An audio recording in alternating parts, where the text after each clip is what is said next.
Differently abled नया word चल रहा है आजकल, ठीक है ना? तो डिफरेंटली एबल्ड तो हर कोई है। मैं भी आपसे डिफरेंटली एबल्ड हूँ, आप भी मोहित भाई से डिफरेंटली एबल्ड हैं। सर स्टीफन हॉकिंग की एक पेपर में फ़ोटो आई थी, तो उस उनको देखा मैंने, तो उस समय इंटरनेट वगैरह उतना गाँव में नहीं था। तो पता किया हमने, तो पता चला कि ये सदी के महानतम वैज्ञानिकों में से एक हैं। तो मैंने वो सोचा कि जब ये कर सकते हैं, उस फोटो में एक्चुअली था क्या कि जीरो ग्रेविटी में सर फ्लाई कर रहे थे। तो जब ये कुछ कर सकते हैं तो मैं क्यों नहीं कर सकता? यहाँ पे आया हूँ इस मुद्दे को रखने के लिए ही, क्योंकि मैं जानता हूँ कि जनता जंक्शन पे मैं खुलेआम बोल सकता हूँ, कुछ भी प्रोटोकॉल्स नहीं है। मैं लोगों के मुद्दे को यहाँ रख सकता हूँ, ठीक है ना? और उस मोटो से ही मैं आया हूँ। डायरेक्टर थे, उन्होंने बोला कि मेरे जैसे लोगों को यहाँ पढ़ने की व्यवस्था नहीं है। तो उस समय दिल में थोड़ी-सी चोट लगी थी, मैं खूब रोया। मैं तो यही बोलूँगा, डायरेक्टली मैं बोलूँगा कि ऑन द पेपर सुगम्य भारत होगा, मगर ऑफ द पेपर नहीं है। एमएस धोनी का मैं फैन हूँ, ठीक है ना? तो वो रिटायर हो गए, मैं क्रिकेट देखना छोड़ दिया मैंने। तो आज मैं गर्व से बोल सकता हूँ कि मेरे स्टूडेंट आज रिसर्चर हैं टेक्नोलॉजी और साइंस के फील्ड में। जो बिहारी अस्मिता सम्मान जो है, वो पीपल चॉइस अवार्ड था। मतलब जितनी अधिक लाइक और जितनी अधिक शेयर मिलेंगी, उसके अकॉर्डिंगली मिला था, और सबसे अधिक वोट हमें मिला था।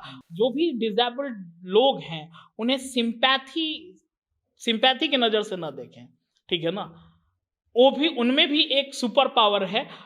उन्हें अगर हो सकता है तो उन्हें उनकी सुपर पावर को निखारने के लिए प्रेरित करें, ठीक है? और जब जिस दिन वो निखर जाएगा ना, तो they are not disabled, they are unbreakable. आमतौर पर होता यह है कि जब भी आप समाज के वेग से अलग जाकर कुछ करना चाहते हैं तो 5 लोग आते हैं आपका पैर खींचने के लिए।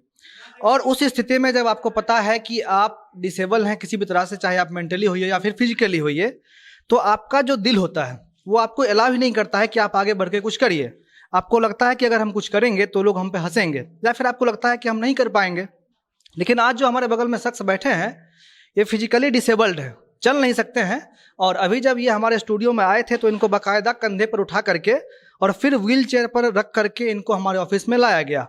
और इनकी उपलब्धि ये है कि जब इनसे मेरी बात रात हो रही थी और जब इन्होंने व्हाट्सएप पर अपना सारा डिटेल्स भेजना शुरू किया तो मिनटों तक मेरा फ़ोन बजता रहा और मुझे घंटों लग गए इनके बारे में पढ़ने में। और आज विश्व विकलांग दिवस के अवसर पर ये हमारे साथ बैठे हुए हैं। शंकर जी, शुरुआत यहाँ से होगा कि किस परिवेश से आप आए, कहाँ आपका जन्म हुआ, कैसे पढ़ाई हुई? सबसे पहले तो धन्यवाद जनता जंक्शंस की टीम को कि मुझे यहाँ पे इनवाइट किया विश्व इंटरनेशनल डिसेबिलिटी डे पे। और रही बात मेरे बारे में, तो मैं पर्सनली अगर मेरी इंट्रो की बात करें तो मैं बिहार में भोजपुर जिला है जिसे आमतौर पे आरा जिला के नाम से जानते हैं। वहाँ एक ग्रामीण इलाका है, बरहरा प्रखंड है। बरहरा प्रखंड के सिमरिया परड़िया गांव से मैं बिलोंग करता हूँ। वहाँ पे मेरी जन्म हुई और मैं वहीं से हूँ। वहाँ विश्व प्रसिद्ध बखोरापुर काली मंदिर का नाम सुना होगा आपने, जस्ट मेरे गांव के बगल में ही है। तो वहीं पे मेरी जन्म हुई और मैं वहीं से हूँ। अच्छा, जन्म के कितने दिन के बाद आपको पता चला कि आप चल नहीं सकते? मुझे तो उतनी प्रॉपर वे में याद नहीं है। मैं जब से अपना होश संभाला तो मैं इसी स्थिति में हूँ। बट मेरे पेरेंट्स के थ्रू मुझे पता चला कि मैं 11-12 महीने का था, तब तक तो चलता था। देन आफ्टर फीवर वगैरह हुई, इंजेक्ट डॉक्टर ने किया, पूरी बॉडी पैरालाइज्ड हो गई। उसके बाद मुझे, मेरे फादर कलकत्ता पुलिस में थे तो वहाँ ले जाया गया इलाज के लिए। तो अपर पार्ट जो है बॉडी की मेरी काम करती है, एक्टिव है, बट लोअर पार्ट जो है इनएक्टिव है। मैंने कहीं पढ़ा था कि आपका 90% बॉडी शायद काम करना बंद कर दिया था। जी हाँ, 90%। मतलब मेरा गला भी होल्ड नहीं हो पा रहा था। अच्छा। और कुछ भी नहीं, मतलब मगर बहुत इलाज हुई और 2005 तक इलाज चली मेरी। देन आफ्टर मैं इस स्थिति में आया। पढ़ाई कब शुरू हुई आपकी? 2005 में 2005 डायरेक्टली मुझे मेरी एडमिशन डायरेक्टली मेरे गांव में ही एक प्राथमिक विद्यालय है, उत्क्रमित मध्य विद्यालय परड़िया बोलते हैं। वहाँ पे मेरे गार्जियन ने, वहाँ पे मेरे पापा ने वहाँ पे एडमिशन करा दिया 5th क्लास में। वैसे मेरे ट्यूशन जो है वो बचपन से ने लोग आया जाया करते थे, ट्यूटर हमेशा आते थे। जो मुझे अच्छा लगता था वही करता था। मैं बचपन में ऐड अच्छा लग रहा है तो ऐड ही करता था, मल्टीप्लिकेशन अच्छी लग रही है मल्टीप्लिकेशन ही करता था। तो मगर थ्रू आउट मेरी पढ़ाई 2005 से शुरू हुई। तो 2005 से जब शुरू हुई तो आपने एक बहुत अच्छा कहानी सुनाया कि जब आपका एडमिशन स्कूल में हो रहा था तो आपके पिताजी ने पहले वहाँ पर जाकर के ताकि आपका व्हील चेयर चढ़ सके वहाँ पर स्टेप बनवाया ताकि आप वहाँ पे जा सके और पढ़ सके। हाँ बिल्कुल। बेसिकली अगर पढ़ाई की बात करें तो मैं यहाँ पे आया हूँ इस मुद्दे को रखने के लिए ही, क्योंकि मैं जानता हूँ कि जनता जंक्शन पे मैं खुलेआम बोल सकता हूँ, कुछ भी प्रोटोकॉल्स नहीं है, मैं लोगों के मुद्दे को यहाँ रख सकता हूँ, ठीक है ना। और उस मोटो से ही मैं आया हूँ। जो सरकार की स्थिति है दिव्यांगों के लिए, आजकल सो कॉज्ड बोलते हैं दिव्यांग, ठीक है ना, और बोलते हैं डिफरेंटली एबल्ड नया वर्ड चल रहा है आजकल, ठीक है ना।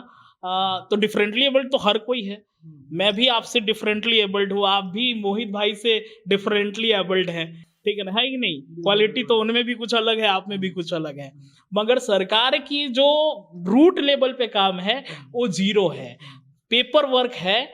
मैं जब विद्यालय में जाना शुरू किया, आप सही बोल रहे हैं, तो वहाँ पे रैंप नहीं थी, 2005 की स्थिति में बता रहा हूँ। तो मेरे पापा ने वहाँ ट्रैक्टर, गांव देहात में पता होगा ट्रैक्टर से मिट्टी ले जाते हैं, तो 2-3 ट्रैक्टर मिट्टी डलवाया वहाँ पे ताकि मेरी ट्राईसाइकिल जो है चढ़ सके और क्लासरूम तक पहुँच सके। क्लास में बच्चों का किस तरह का रिस्पॉन्स मिलता था या फिर टीचर्स का? नहीं, बच्चों का बहुत बड़ा रिस्पॉन्स था। मतलब कि मैं 8वीं तक जो भी क्लास जाता था ना, मैं अपने आसपास के देहात में बोलते हैं गोटिया पट्टीदार बोलते हैं ना, पड़ोसी वाले को, तो पड़ोस के जो बच्चे थे मुझे धक्का देकर मेरी ट्राईसाइकिल डेली ले जाते थे स्कूल। और बहुत मेरे 2-3 दोस्त हैं डेली ले जाते थे स्कूल, और उन्हीं के कारण मैंने पढ़ना शुरू किया। मैं देखा कि वो भी पढ़ने जाते, मैं भी पढ़ने जाऊंगा, और तब एक लगन सी दिल में जगी कि नहीं, पढ़ना चाहिए, कुछ करना चाहिए। और उस समय सर स्टीफन हॉकिंग की एक पेपर में फोटो आई थी, तो उनको देखा मैंने। तो उस समय इंटरनेट वगैरह उतना गांव में नहीं था, तो पता किया हमने, तो पता चला कि ये सदी के महानतम वैज्ञानिकों में से एक हैं। तो मैंने वो सोचा कि जब ये कर सकते हैं, उस फोटो में एक्चुअली था क्या कि जीरो ग्रेविटी में सर फ्लाई कर रहे थे, तो जब ये कुछ कर सकते हैं तो मैं क्यों नहीं कर सकता, ठीक है ना। तो उस समय, और समझ लीजिए कि एक ड्रामेटिकल सिनेरियो क्रिएट हुआ, और 2005 में ही मैंने नवोदय विद्यालय का एंट्रेंस दिया। 1 साल के स्टडी में के बाद मेरी एंट्रेंस क्लियर हो गई। मात्र 1 साल में आपने नवोदय निकाल लिया? बस, मतलब कि नवोदय का एग्जाम निकाल लिया हमने, एंट्रेंस क्लियर कर लिया। तो फिर मुझे अब तो और भाई हौसला मिल गया कि मैं कुछ कर सकता हूँ, ठीक है ना। अब मेरे पास रिजल्ट भी था, तो हम, मेरे भैया हैं रंजीत सिंह जी, तो हम, मेरे पापा और मेरे भैया गए वहाँ। भोजपुर जिले का नवोदय विद्यालय जो है बिहिया में है, बिहिया एक जगह है, वहीं पे है। तो वहाँ गए, तो वहाँ के जो डायरेक्टर थे उन्होंने बोला कि मेरे जैसे लोगों को यहाँ पढ़ने की व्यवस्था नहीं है। तो उस समय दिल में थोड़ी सी चोट लगी थी, मैं खूब रोया। ये भाई मतलब एंट्रेंस निकालने के बाद भी मेरा एडमिशन नहीं हो पा रहा है। मैंने जिद ठाना कि मैं इस स्कूल में नहीं पढ़ूंगा, क्योंकि यहाँ पे बस 1-2 ही बेल बजती है, हिंदी पढ़ाई हो रही तो हिंदी, मैथ्स पढ़ाई हो रही तो मैथ ही, ज़्यादा कुछ पढ़ाया नहीं जाता, ज़्यादा कुछ सिखाया नहीं जाता। तो मेरे भैया जिले के जो प्रेस्टिजियस स्कूल है, मतलब मॉन्टेसरी या फिर गवर्नमेंट, उनमें अप्रोच किया उन्होंने, फिर भी उन्होंने बोला कि मेरे जैसे बच्चों को पढ़ने की कोई व्यवस्था नहीं है। तो यही है स्थिति, यही पृष्ठभूमि है, और अभी भी बदली कुछ नहीं है, ठीक है ना। आगे अभी मैं फिर इंजीनियरिंग में गया, जब बीआईटी मेसरा में मैंने सीएससी लिया, ठीक है। तो देन आफ्टर वहाँ भी रैंप वगैरह की कोई व्यवस्था नहीं थी, लिफ्ट वगैरह कुछ नहीं। डायरेक्टर के पास मैंने लेटर लिखा, तो डायरेक्टर ने बोला कि ये आपकी प्रॉब्लम है, आप सॉर्ट आउट कर लो। अच्छा, तो मैं तो यही बोलूंगा, डायरेक्टली मैं बोलूंगा कि ऑन द पेपर सुगम्य भारत होगा, मगर ऑफ द पेपर नहीं है। सबसे अच्छी बात इनकी है कि ये हंसमुख इंसान है, और इनके बगल में बैठ के काफ़ी पॉजिटिव एनर्जी भी आ रहा है। और इनकी जैसे कि एक उपलब्धि इन्होंने बताया कि मात्र 1 साल में इन्होंने नवोदय विद्यालय की जो परीक्षा होती है उसको पास किया था। एक उपलब्धि इनकी ये भी है कि ऑल इंडिया रैंक आईआईटी में इनका 176 था। कैसे संभव हुआ? देखिए, मैंने तो बताया ही कि नवोदय में क्लियर करने के बाद मेरे में और थोड़ी-सी एनर्जी आई कि मैं और बहुत कुछ कर सकता हूँ। तब मेरी इंटरेस्ट थोड़ी चली गई। अब मैंने बताया कि मैं इंस्पायर्ड था, मतलब हूँ भी अभी भी सर स्टीफन हॉकिंग से। तो मेरी खगोल शास्त्र एस्ट्रोनॉमी में थोड़ी दिलचस्पी बढ़ी और मैंने पढ़ना शुरू किया। तो मुझे लगा कि मैं एस्ट्रोनॉमर एस्ट्रोफिजिक्स पढ़ के ही बन सकता हूँ और उसके लिए बेस्ट ऑर्गेनाइजेशन कुछ है तो आईआईटी है। तो मैं लग गया आईआईटी की प्रिपरेशन करने। उस समय ब्रिलियंट ट्यूटोरियल वगैरह हुआ करती थी 2008-9 में, तो उसकी एंट्रेंस वगैरह दिया करता था। मतलब मैं बिहार बोर्ड का स्टूडेंट था, हिंदी मीडियम से सब कुछ पढ़ता था, मगर हिंदी को मैं इंग्लिश में ट्रांसलेट करता था। सारी थ्योरम्स जो भी है उनको इंग्लिश में ट्रांसलेट करके समझने की कोशिश करता था, इंटरेस्ट देता था। और फिर वहाँ से ही जब 10वीं में मैं था तो विजन क्लासेस हैं पटना में ही, केसिंग सर की ऑर्गेनाइजेशन है, तो वीटीएसटी टेस्ट कंडक्ट कराती थी उस समय 2010 में। जी, विजन टैलेंट सर्च टेस्ट, ठीक है ना। तो उस समय मैं भोजपुर डिस्ट्रिक्ट में टॉप किया था 2010 में। तो उसके थ्रू ही मैं पटना आया। यहाँ पे 100% स्कॉलरशिप सर के थ्रू मुझे मिला था। मैं पढ़ा 1 साल, मगर फिर वही वाली बात हो गई कि भैया टांग कर, या फिर मेरे भांजे आज जो लेकर आए हैं यहाँ पे, सौरभ नाम है उनका, 3-3 तल्ले क्लास अटेंड कराने के लिए ले जाते थे। मेरा वेट भी देख रहे हैं, लगभग 70-80 kg का तो हो गया हूँ मैं, हूँ ही, ठीक है ना। इतना वेट उठा के ले जाते थे, ले आते थे। मैं डाउट सेशन में नहीं जा पाता था और डाउट्स क्लियर नहीं कर पाता था। तो 1 साल पढ़ने के बाद मुझे लगा कि कुछ कमियां हैं और मुझे और आवश्यकता है सीखने की। तो मैंने भैया से बोला कि भैया मैं इंस्टीट्यूशन चेंज करूंगा, यहाँ पे व्हील चेयर की एक्सेसिबिलिटी नहीं है। तो राजेंद्र नगर में ही आर्य कुमार रोड में एक साहिल स्टडी सर्कल था। तो उस समय के जो डायरेक्टर वहाँ पे थे, उन्होंने, भैया ने जाके बताया कि हम लोग 100% स्कॉलरशिप पे वहाँ पढ़ते हैं, तो यहाँ भी कुछ स्कॉलरशिप मिल जाए, क्योंकि पढ़ना था हमें। तो सर ने बोला कि आपके भाई को मैं 2-3 क्लास तक वॉच करूँगा, अगर उसमें वाकई कैपेबिलिटी होगी देन आफ्टर हम ग्रांट कर देंगे। 2-3 क्लास क्या, 1 क्लास के बाद ही मेरी स्कॉलरशिप ग्रांट हो गई थी और फिर वहाँ भी मैं स्कॉलरशिप पे ही पढ़ा और साहिल स्टडी सर्कल से ही हमने आईआईटी क्रैक किया। वहाँ के टीचर बहुत मतलब सपोर्टिव थे। मेरी क्लास 4 बजे से होती थी, मैं 12 बजे पहुँच जाता था। 4 घंटे वो आकर नीचे क्लास मेरे लिए शिफ्ट हो जाती थी, वो आकर पढ़ाते थे। मैथ्स के टीचर थे संजय सर, रोहित मिश्रा सर थे, बहुत सारे टीचर थे जो सपोर्टिव थे, हर स्टाफ सपोर्टिव था और हर किसी के सहयोग से ही मैं आज यहाँ हूँ। तो ये तो आपका मतलब एक लाइफ स्टाइल हुआ कि किस तरह से आप पढ़े लिखे, लेकिन इस सब लाइफ के बाद जो एक बाहरी लाइफ था और जो अंदर का जो आपका लाइफ था, क्या कभी बैठ के आप अकेले में रोते थे? ऐसा देखिए, मैंने अभी भी मैं कभी नहीं सोचता कि मैं ऐसा कुछ हूँ, मैं कुछ नहीं कर सकता। आपको शायद मैं बताऊं तो शायद आप हंसेंगे या फिर सोचेंगे कैसे करता। मैं क्रिकेट भी खेलता हूँ। अच्छा, क्रिकेट खेलते हैं आप? हाँ, मतलब ऐसा नहीं कि ऐसे बॉल फेंके नीचे से अंडर आर्म, नहीं, आप ऊपर से ओवर आर्म फेंकिए, मैं शॉट लगाऊंगा। MS धोनी का मैं फैन हूँ, ठीक है ना। तो वो रिटायर हो गए, मैं क्रिकेट देखना छोड़ दिया मैंने, ठीक है ना। तो वही है, तो मतलब ऐसा नहीं है, मैंने कुछ भी, मैं कभी सोचता ही नहीं कि मैं इस तरह का हूँ, ठीक है ना। और उसके पीछे अगर सबसे बड़ा कारण कोई मुझसे पूछे कि अगर उस टाइप की अगर एनर्जी आपको चाहिए, तो सबसे पहले आपके पीछे आपके परिवार को खड़ा होना पड़ेगा। आपका परिवार आपको रियलाइज करा दिया ना कि आप में कुछ भी कमी नहीं है, तो आप दुनिया को देख लेंगे। कुछ भी कठिनाइयां हो ना, आप झेल लेंगे। कितने भाई बहन हैं आप? मेरी 5 बहन थी, तो उनकी शादी हो गई और हम 2 भाई हैं। मेरे से बड़े भैया हैं, ठीक है, और एक मेरा भांजा है, बड़ी बहन का लड़का है। वो तो शुरू से मेरे साथ रहता है, मतलब कि उसकी और मेरे भैया की बहुत बड़ी योगदान है मुझे पढ़ाने और यहाँ तक पहुँचाने में। पिताजी मतलब किस तरह से आपको बचपन से सपोर्ट करते रहे, कभी आपको समझाए कि तुम कर सकते हो? थोड़ी नेचर रूड वाली थी, मतलब कि पापा से हम सामने से बात नहीं कर सकता। अभी तो पापा की देहांत हो गई जून में।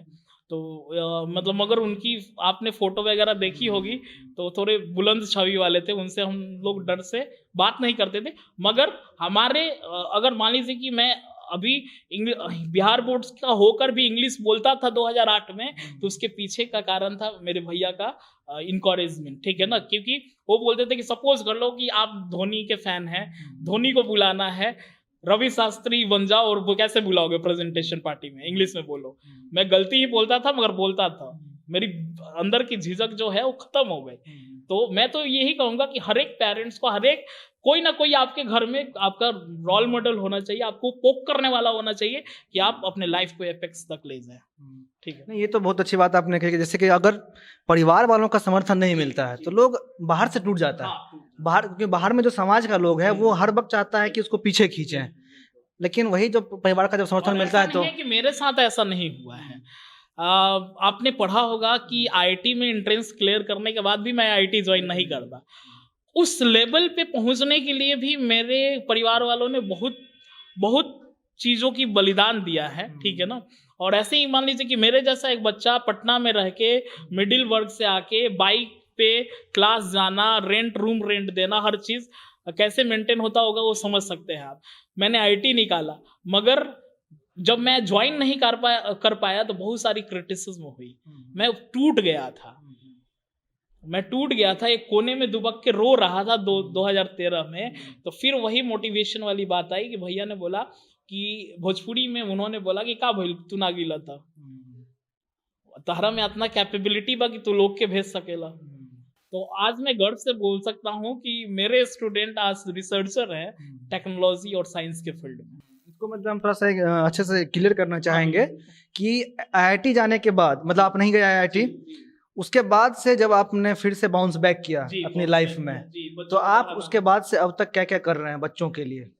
जी, हमारा 2013 से ही मैं फिर बीएससी मैथमेटिक्स, बीएससी ऑनर्स किया। देन आफ्टर मैं उसी समय से पढ़ाने लगा बच्चों को। 2 बच्चों से शुरुआत की हमने, और मेरी इंस्टीट्यूशन चलती है कॉन्सेप्ट क्लासेस, पीसीएम में पढ़ाता हूँ, फिजिक्स केमिस्ट्री मैथ। और 2019 में हमने एक स्कूल खोला, पूरी interactive learning process based school है वो। हम चीज़ों को सिखाते हैं वहाँ पे बच्चों को, साइंस का रट्टा नहीं मारते, हम दिखाते हैं कि what's the facts behind the that scientific phenomenon, ठीक है ना। उस किसी भी साइंटिफिक फिनोमिनन के पीछे फैक्ट क्या है, उस चीज को हम प्रैक्टिकली, ठीक है ना, करके दिखाते हैं, बच्चों को समझाते हैं। हम बोलते हैं कि रट्टा नहीं मारना। आजकल के जो एजुकेशन सिस्टम में चला है कि छोटे छोटे बच्चों को 12-12 किताबें देते हैं, ठीक है ना, वाकई उनको उन चीज़ों की ज़रूरत नहीं है।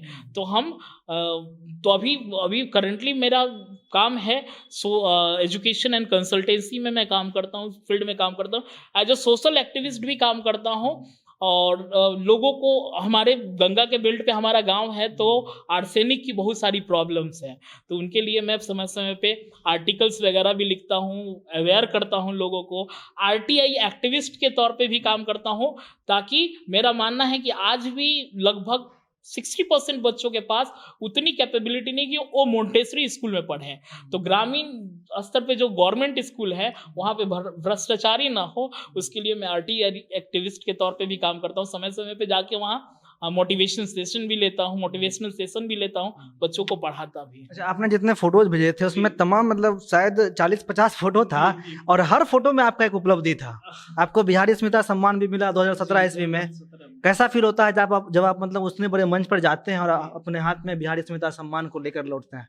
देखिए, बोलते हैं ना कि जब आप प्रकाश में चीज है, यानी कि दिया, गांव में दिया बोलते हैं, समझ में आता है आपको? हाँ, तो दिया के नीचे बॉटम में सिर्फ अंधेरा होता है, डार्क स्पॉट होता है, मगर चारों तरफ वो प्रकाश फैलाता है।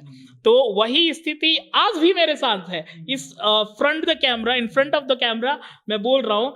मैं जिस गांव में मेरा विद्यालय है, मेरे गांव वालों का उतना सपोर्ट नहीं होता, मगर क्षेत्र के लोग इतने सपोर्ट करते हैं कि उनके बदौलत ही मैं इस मुकाम पे हूँ। और वो जो बिहारी स्मिता सम्मान जो है वो पीपुल चॉइस अवार्ड था, मतलब जितनी अधिक लाइक और जितनी अधिक शेयर मिलेंगी उसके अकॉर्डिंगली मिला था, और सबसे अधिक वोट हमें मिला था, और मेरे क्षेत्र के लोग, मेरे जिला के लोगों ने दिया था, और उसके बदौलत जाके वो अवार्ड मिला था मुझे।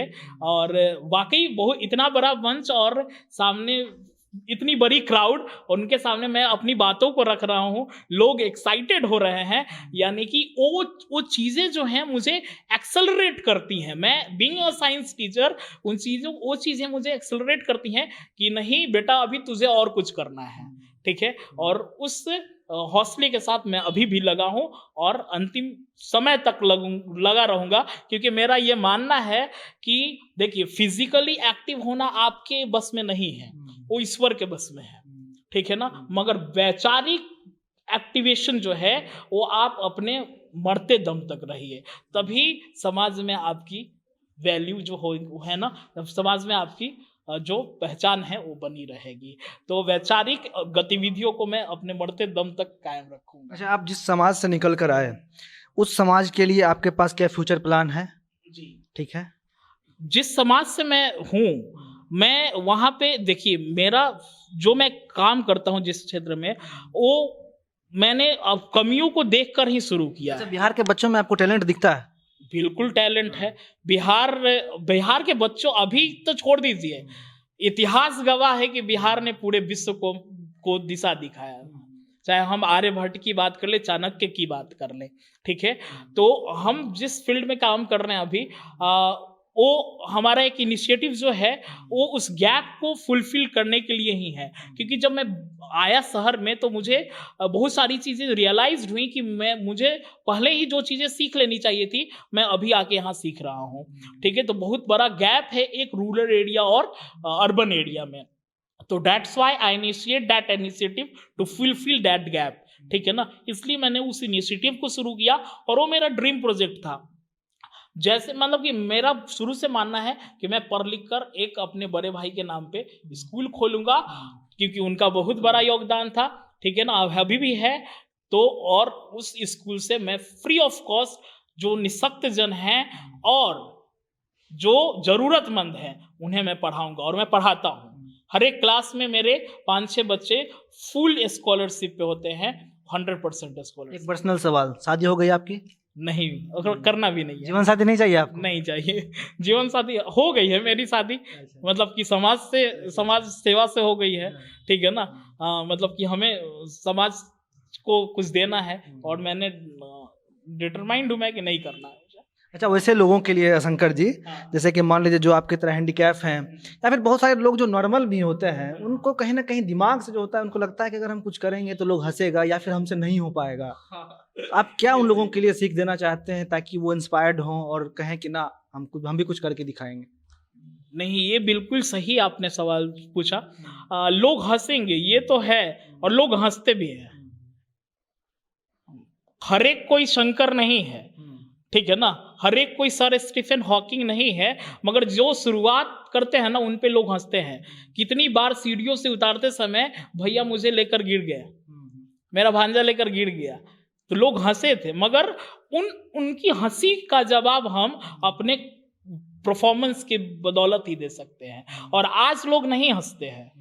आज मतलब कि अगर हम कुछ भी बोल रहे हैं तो लोग सुनते हैं, तो पहले तो आपको दिखाना पड़ेगा अपने कर्मों के बदौलत कि आप में क्या खूबी है, आप क्या कर सकते हैं, आपका क्या समाज में एग्जिस्टेंस है, ठीक है ना।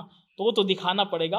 और ये मेरी एक आप सभी से, जो भी देखेंगे इस वीडियो, आप सभी से आग्रह है कि जो भी डिसेबल्ड लोग हैं उन्हें सिंपैथी की नज़र से ना देखें, ठीक है ना। वो भी, उनमें भी एक सुपर पावर है, उन्हें अगर हो सकता है तो उन्हें उनकी सुपर पावर को निखारने के लिए प्रेरित करें, ठीक है। और जिस दिन वो निखर जाएगा ना, तो they are not disabled, they are unbreakable, ठीक है ना। वो अनब्रेकेबल होंगे। एक मतलब हीरे से भी बोलते हैं ना कि the strongest substance of the world diamond है, उससे भी कोई कठोर बनेगा ना तो वो डिसेबल्ड व्यक्ति बनेगा, जिससे कोई भी कठिनाइयां रोक नहीं सकती अगर उसने अपने अंदर की प्रतिभा को पहचान ली। तो ये थे शंकर जी, जिन्होंने आकर बाकायदा आपको इंस्पायर भी किया। और शंकर जी, आपका बहुत बहुत धन्यवाद कि आप जनता जंक्शन पे आए और आपने अपनी बातों को रखा, और आपके जैसे लोगों के बगल में बैठ के बहुत कुछ सीखने को मिलता है, बहुत कुछ इंस्पायर होता है। बोलूंगा बेसिकली सरकार की अगर नीतियों की बात करें, सरकार के लोग अगर जनता जंक्शंस के थ्रू मुझे सुन रहे होंगे तो उनको भी मैं बताना चाहूँगा कि आप एक पहल कीजिए, जो भी है कि आपसे ही मैं सवाल कर लेता हूँ कि कहीं भी रेस्टोरेंट वगैरह में जाते हैं आप, हमारे तरह व्हीलचेयर वाले दिखते हैं? नहीं, बिल्कुल नहीं दिखते। हाँ? बिल्कुल उसके नहीं। पीछे का कारण क्या है? कारण यह है कि उस तरह से समाज को डेवलप नहीं किया गया है कि आपके बीच में कुछ उस टाइप के लोग भी रहते हैं। आज सरकारी डेटा के अकॉर्डिंगली ओनली 2.1% जो हैं डिफरेंटली एबल्ड लोग हैं भारत में, ठीक है ना, मतलब जिसे डिसेबल्ड बोलते हैं, ठीक है ना। मगर अमेरिका जैसे देशों में भी 10% लोग हैं, तो भारत में 2% लोग होंगे? बिल्कुल नहीं, डेटा वो गलत है, ठीक है। तो आप स्ट्रिक्टली फॉलो कराइए। कम से कम अगर कोई भी डिसेबल्ड व्यक्ति जो है, कोई भी बच्चा जो है, अगर पढ़ाई वो कर लेता है, फ्रीली पढ़ाई कर लेता है, एम्बियंस फ्री एक्सेसिबल एम्बियंस पे पढ़ाई कर लेता है, वो खुद सशक्त हो जाएगा, ठीक है ना। और हर में किसी में कैपेबिलिटी नहीं होती है कि वो IIT में पहुंच सके, NITs में पहुंच सके। हर एक सरकार से ये मेरी गुहार है कि हर प्राइवेट ऑर्गेनाइजेशंस को तभी एफिलिएशन दे, उसके हर एक क्लासरूम और लैब तक व्हीलचेयर पहुंच सके, उसकी प्रॉपर इंस्पेक्शन हो, देन आफ्टर आप मान्यता दे। नहीं तो बस ऑन द पेपर रैंप दिखा देते हैं, ऑन द पेपर, ठीक है, व्हीलचेयर एक्सेसिबिलिटी दिखा देते हैं, मगर होता कुछ नहीं है। मैंने तो ऑन द कैमरा बोला है, BIT मिश्रा पटना वाले ही कैंपस को आप देख लीजिए कितना व्हीलचेयर फ्रेंडली है। एक सामने वाले गेट से आप रैंप बना दिए तो हर क्लास में बच्चा पहुंच जाएगा व्हीलचेयर से? कभी नहीं पहुंचेगा। हर एक क्लासरूम को व्हीलचेयर एक्सेसिबल बनाइए, ठीक है, ताकि हम भी आराम से जी सके, सम्मान से जी सके, सम्मान से शिक्षा प्राप्त कर सके और सम्मान से अपनी लाइफ को एंजॉय कर सके। तो जैसा कि मैंने आपको बताया कि ये शंकर जी थे और एक बिहार के आरा जिले से निकलकर जो इन्होंने बिहार को लेकर के इतना बड़ा काम किया है, बिहार के नाम को रोशन किया है। उम्मीद है कि शंकर जी आप आगे भी ऐसे काम करते रहेंगे। आपको भविष्य के लिए बहुत बहुत शुभकामनाएं। और आपके जैसे जो लोग होते हैं वो बहुत सारे लोगों को इंस्पायर करते हैं। हमें उम्मीद है कि जनता जंक्शन के जितने भी दर्शक आपको देखेंगे वो आपसे इंस्पायर होंगे। बाकी आप देख रहे थे जनता जंक्शन। मेरा नाम अमन शर्मा है। बहुत बहुत धन्यवाद।